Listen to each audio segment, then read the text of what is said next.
Stefan from Makerere University, and I'm 22 years old from KIRUCODO. It's called a Kikandra Rural Development Community Organization. Majorly, we have a resilience program about agro-forestry and rural communities, and right now this is central Uganda in a village called Bunakijja, isn't it? Yes. Yes. So this is Bunakijja, and these are the three youths I've met so far. And they have been in this system of farming for all this quite long, but I've just come to sensitize them about the importance of agroforestry. Why do we have agroforestry into practice? Why do we have the cattle being reared under the trees? Why do we have to plant the crops, as you can see, under the trees? Why do we have the potatoes under the trees? Why do we have the cows under what? Trees. Isn't it? Yes. So first and foremost, agroforestry it is a land use system, isn't it? It's whereby you have the pine trees, as you can see, you have the potatoes, you have the cattle that are feeding under the same unit of land, isn't it? Yes. So this system you're using, it is called agro-silvopasture. Agro-silvopasture, this is where it's a mixture of wood plants. First time, this is hardwood. You have the cattle there, you have the crops here, the potatoes, you have the cassava there. So this system has been quite used for quite long in Uganda, although farmers are not all versed with it. So right here we have, we are going to look at the importances, the impact. Why are they practicing this? They're going to have what we call the importances. One, there are two major functions of agroforestry, isn't it? There are protective measures and beneficial measures, isn't it? Yes. So under protective measures, right here you see, currently the youth are cutting down trees in such that they are looking for land where they can feed their cattle, they can grow their crops from. But if you cut trees and you burn, you cause what you call the gases, isn't it? Yeah. So when those gases are emitted in the atmosphere, they mix up with other gases in the atmosphere. In the long run, you're increasing the temperatures, isn't it? Yeah. And thus you're causing climate changes, isn't it? Yeah. You're creating negative impact towards it. So that is a protective measure. So when you plant the trees here, you can see it can create shade, as you can see. The crops are under shade, isn't it? The cattle right there, they are feeding under the shade, isn't it? But also they have an importance, isn't it? For example, the cow dung, the waste from them, they act as nutrients to the soil, isn't it?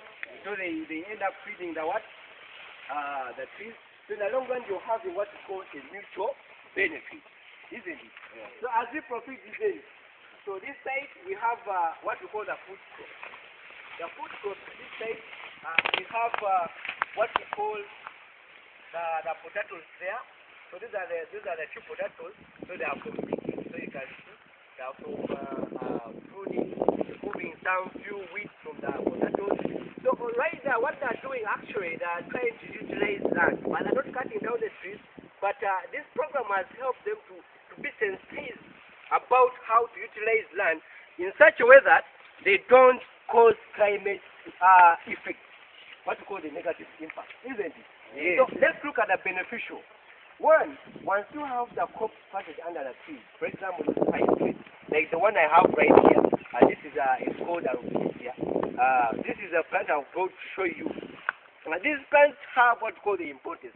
You know those leaves, once they fall off from the tree, they fall down on the ground, isn't it? For example, we have the tree here, as you can see. You see this? So these are the dry leaves we have here, isn't it? Yeah. So these dry leaves you see, once they dry up, they mix up with the soil, isn't it? They decompose, meaning they die, right? Yeah. So when they decompose and die, they combine with the soil, and thus you're maintaining the nutrients of the soil. So that is a very good benefit. So another benefit is that you see this cassava. So this is a young part of cassava. So in the long run, if you plant this, you get food, isn't it? Yeah. You sell and you get money for your school fees. So if we proceed with this, this is a very good resilience program which has helped many youth to get to know what actually agroforestry is all about. So right here, we have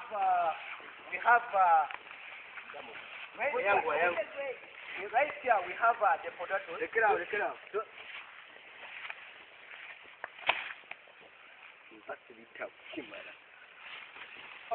So right here finally, these are some of the few food crops we have. This program has really helped them to this extent that I've grown a few potatoes and they can feed and get some little money and then put into development. So I will allow them to ask a few questions here and there so that we can get to know how is the program, how is it helping you, the youth. Now, so yes. Now, can if we get some beans and you find them in these potatoes, can they grow well without any? Oh yes. That is a very good question. That's a very good question. This practice is very good in such a way that if you have the beans planted alongside here, you see, if you have beans planted alongside here, in the long run you can have a mutual benefit. They can grow well simply because right down that side is a waterlogged area. We have water flowing that side, so you can see this. They can really grow. I assure you. Yes. Another question. What about the rice in the potato?